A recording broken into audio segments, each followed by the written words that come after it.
என் பேர் தாங்க ரகு. சின்ன வயசுலேருந்தே எனக்கு ஸ்பீடு பைக்குன்னா ரொம்ப பிடிக்குங்க. எந்த அளவுக்குன்னா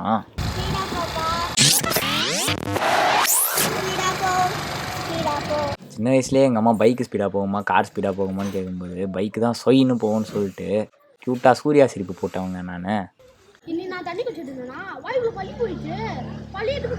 இந்த மாதிரி சத்தம் கேட்டால் கூட ஒரு நிமிஷம் ஆச்சரியப்பட்டு பார்ப்போங்க. இவ்வளோ பிடிச்ச ஒன்று கிடைக்கணும்னா ஏதாவது ஒன்று பண்ணியிருக்கணும்லங்க நம்ம. என்னடா மார்க் இது? நான் 10th கூட தான் மார்க் எடுத்தேன். நான் கேட்டது வாங்கி கொடுத்தாராம்மா அவரு. இந்த பார், ஸ்கூட்டி எவ்வளோ வேகத்தில் ஓட்டுற, நீ பைக் எவ்வளோ வேகத்தில் ஓட்டுவ? எனக்கு அதெல்லாம் தெரியாது. நான் மார்க் எடுக்கிறேன் 12th. அவர் எனக்கு வண்டி வாங்கி தராரான்னு கேளு. பைக்கு நீ முதல்ல மார்க் எடு, அப்புறம் வண்டி வாங்குறதா இல்லையான்றது பார்க்கலாம்.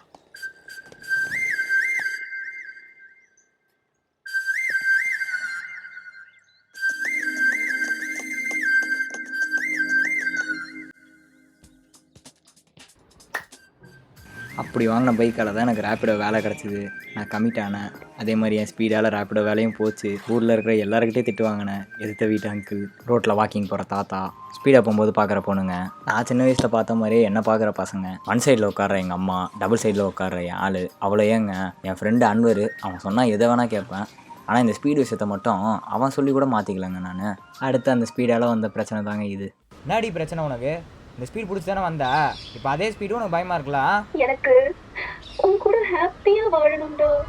சி ஒழுங்கா பேசிட்டோல. நீ ஸ்பீடா போகாதன்னு சொல்லல, கொஞ்சம் ஸ்லோவா போட்டா. என்னாலாம் என் ஸ்பீடை யாருக்காயோ மாற்றிக்க முடியாது. பண்ண போனோம் அவ்வளோதானே. போய்த்தல சும்மா டார்ச்சர். ஏண்டா நேற்று ஆள் வந்து அவ்வளோ கெஞ்சி அழுதுட்டு போயிருக்குது. கொஞ்சம் கூட எமோஷனல் இல்லாமல் இங்கே வந்து உட்காந்துருக்க. சேடிஸ்ட்டு. அவன் தான் அழ மாட்டான், சின்ன வயசுலேருந்தே நமக்கு தெரியும்லடா. அவனுக்கு ஒன்றா வக்காலத்து வாங்கி ஒருத்தன் வந்துடுவான். என்ன கருமனே தெரில. 2 பேரும் நடுவில் மாட்டிக்கிட்டு. பேசிட்டு சொல்கிறேன். டேய், அவள்கிட்ட விட்டு போகிறேன்னு சொன்னி அவன் எனக்கு கால் பண்ணி அழுவுறடா. செத்துட்டாவ. டேய், சின்ன பிள்ளை தானமா தெரிலடா உனக்கு. இங்கே பாடுறா, அவனை யாரும் ஸ்பீடை குறைக்க சொல்லடா. அவள்கிட்ட சும்மாவாவது ஒத்துக்குவேன்டா. அவன் நல்ல பொண்ணுடா. சும்மா ஆச்சு சாரி கேட்டு பேச்சேக்கோ. டேய் டக்குன்னு போனால் ஒரு மாதிரி அசிங்கமாக இருக்கும்டா. டேய், அவள் லைனில் தான்டா இருக்கா. டேய் ஹலோ ஹலோ, இந்த ஸ்பீடு விஷயம் மட்டும் நான் இனிமேல் மாற்றிக்க ட்ரை பண்ணுறேன். மிச்சபடி உண்மையெல்லாம் காண்டில்லை. நான் மனுஷன் ஒன்று ஓகேவா செல்லம்?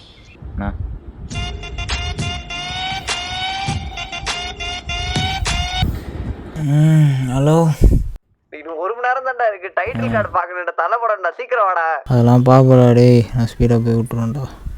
பாப்போன்னு தெரியும்டா எனக்கும். ரஷ் இல்லாமல் பார்க்கணும்டா டைட்டில் கார்டை. அதெல்லாம் போகலான்டா. டேய் போகலான்டா. தாண்டா கூட வரது.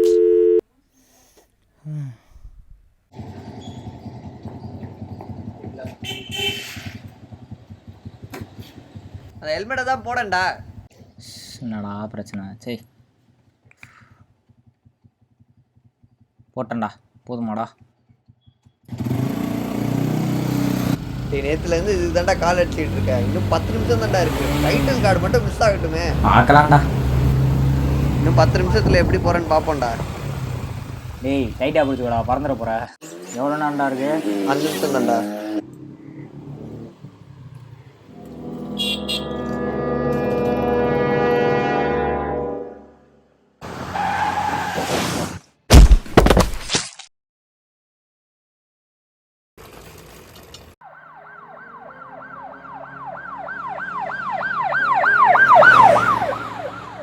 சிஸ்டர், அங்கே என்ன பிரச்சனை? Over speed doctor. காலேஜ் பசங்க 2 பேர், ஒருத்தன் ஹெல்மெட் போட்டதுனால சேஃபு, இன்னொருத்தன் ஸ்பாட்டு. பாவம். அன்வர் அவன் தான் அழ மாட்டான், சின்ன வயசுலேருந்தே நமக்கு தெரியும்லடா.